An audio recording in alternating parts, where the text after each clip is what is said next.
দিনাজপুরে উপখাদ্য পরিদর্শক পদে নিয়োগ পরীক্ষায় প্রশ্ন ফাঁসের সাথে জড়িত ৩ জনকে গ্রেফতার করেছে পুলিশ। এ সময় জব্দ করা হয়েছে বিভিন্ন ইলেকট্রনিক্স ডিভাইস ও নকল স্ট্যাম্প।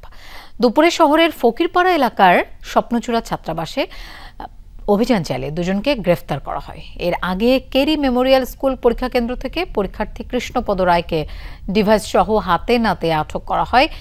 তার দেয়া তথ্যের ভিত্তিতে স্বপ্নচূড়া ছাত্রাবাসে অভিযান চালিয়ে মোহাম্মদ সবুজ ও মামুনুর রশিদ মামুনকে গ্রেফতার করা হয়। জব্দ করা হয় 5টি ইলেকট্রনিক্স ডিভাইস, একাধিক সিম কার্ড, বিভিন্ন ব্যাংকের ক্রেডিট কার্ড এবং নকল স্ট্যাম্প।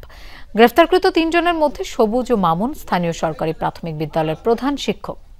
তদন্তের মাধ্যমে এ ঘটনায় আরও কারা সম্পৃক্ত তাদেরও আইনের আওতায় আনা হবে বলে জানিয়েছে পুলিশ।